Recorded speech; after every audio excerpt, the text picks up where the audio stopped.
Good morning বন্ধুরা, আবার একটি নতুন সকালে আপনাদের মাঝে চলে আসলাম আমি প্রীতি। তো আজকে করব পায়েসের রেসিপি, আপনারা দেখতে থাকবেন আমি কিভাবে রেসিপিগুলো করি। চলুন বন্ধুরা দেখে নিই। প্রথমে চালটা ধুয়ে নিয়েছি, তারপরে চালের সাথে মিক্সড করব হাফ টিস্পুন ঘি।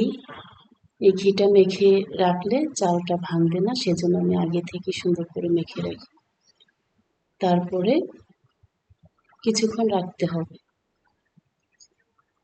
রেখে আমি দুধটা গরম করে নেব। পাতিল বসিয়ে দিলাম চুলায়, আর হালকা কুসুম গরম হলে তখন আমি 2-1 চামচ দুধ উঠিয়ে রাখবো, কারণ এটা আমার পরে লাগবে সেজন্য। আর দুধটা জ্বালানোর সময় এরকম অনবরত নাড়তে হবে যেন লেগে না যায়।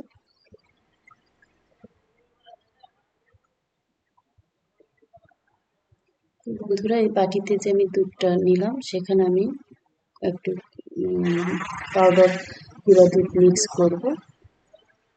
মিক্স করে রেখে দেব। তারপরে এই যে দুধটা যখন গরম হবে তার উপরে আমি দিয়ে দেব 2টা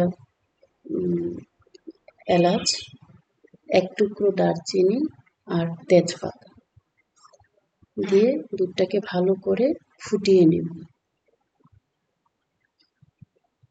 ফুটানোর সাথে সাথে এভাবে নাড়তে হবে যেন তলায় দুধটা লেগে না যায়, লেগে গেলে পোলাওয়ের যে স্মেল সেটা ভালো হবে না। তারপর দেখেন বন্ধুরা, এখানে আমি চাল ধুয়ে রেডি করে রেখেছি, কিশমিশ, দুধ সমস্ত কিছু রেডি করে রেখেছি। এটা একে একে দুধটা গরম হয়ে গেলে আমি ওখানে দিয়ে দিব, ফুটে উঠলে তখন দিয়ে দেব। এই যে দুধটা ফুটে গেছে, আপনারা দেখতেই পাচ্ছেন।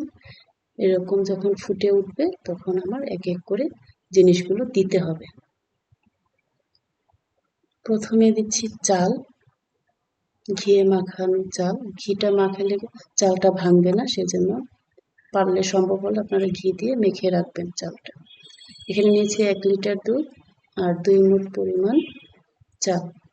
তারপর দিয়ে দিলাম সামান্য 1 চিমটি লবণ, কারণ এই লবণটা দিলে মিষ্টি যে দেব তার সাথে এটা ব্যালেন্স হবে মিষ্টিটা। তো আমি মিষ্টিটা পরে অ্যাড করব। লবণ দিয়ে কিছুক্ষণ ফুটিয়ে নেব। চালটা সামান্য নরম হয়ে গেলে তারপর আমি সুগারটা অ্যাড করব। এই যে বন্ধুরা দেখতে পাচ্ছেন, এখন চালটা একটু নরম হয়ে গেছে, আর এখন আমি অ্যাড করছি সুগার।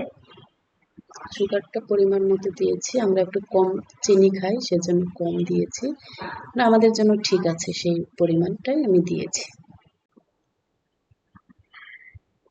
সুগার দেওয়ার পরে এরকম স্ট্রাকচারটা যখন একটু ঘন হয়ে আসবে বন্ধুরা, ঘন হয়ে আসলে নাড়বো। নাড়ার পরে আমি কি করব, আরেকটা অন্য পাত্রে সামান্য পরিমাণ ঘি নিয়ে ওখানে যে আমি ভিজিয়ে রেখেছিলাম কিশমিশ, কাজু, সেটা ভেজে নিব। কিশমিশ কাজুটা ভাজলে কি হবে, খেতে একটু দারুণ স্বাদ হবে এবং ফ্লেভারটা খুব ভালো আসবে। আপনারা যখন করবেন এভাবে করে নেবেন। 2 চামচ দিয়ে দিলাম ঘি। এটার উপর আমি দিয়ে দিব কাজু আর কিশমিশ। ভালো করে নেড়ে হালকা করে ভেজে নেব।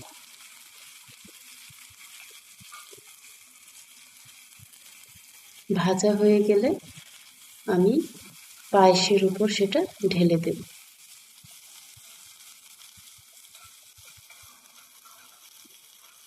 এই যে দেখতে পাচ্ছেন আমি নাড়াচ্ছি।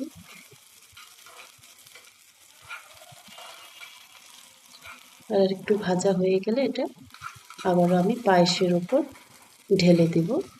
খেতে দারুণ স্বাদ হবে, আপনারা এভাবে করে দেখবেন রেসিপিগুলো।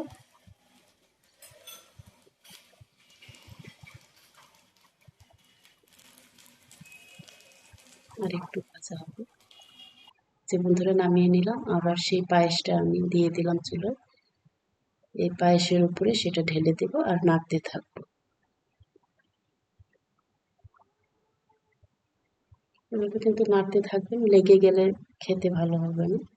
আর পায়েসটা একটু উম মানে বেশি ঘন না হয়ে যায় সেদিকে খেয়াল রাখতে হবে। একটু নরম থাকলে একটু জুসি থাকলে খেতে খুবই ভালো হয়। আপনারা তো সবাই জানবেন, কারণ আমরা তো কম বেশি সবাই পায়েস খাই। দিয়ে দিলাম এবার। তারপরে এই যে আবারও আমি দিয়ে দিচ্ছি আগে থেকে গুলিয়ে রাখা গুঁড়া দুধের সেই মিশ্রণটা। এটা ক্রিমি ক্রিমি একটা ভাব আসবে। ফুল ক্রিম মিল্ক ইউজ করি এখানটায়। তো এইভাবে এটা দেওয়ার পরে কিছুক্ষণ নেড়ে নেবেন। তারপর এই যে আমার রেডি হয়ে গেল মজাদার স্বাদের পায়েস রান্না। বার্থডে স্পেশালেও আপনারা এটা করতে পারেন। দেখেন দেখতে কেমন হয়েছে। তো বন্ধুরা, ফিরে আসবো আবার নেক্সট ব্লগে। যদি ভালো লাগে আপনারা আমাকে ভালোবাসা দিবেন, লাইক কমেন্ট শেয়ার করবেন। ততক্ষণে আসছি। আপনারা ভালো থাকবেন, সুস্থ থাকবেন। ধন্যবাদ। আবার দেখা হবে নেক্সট একটি ব্লগে।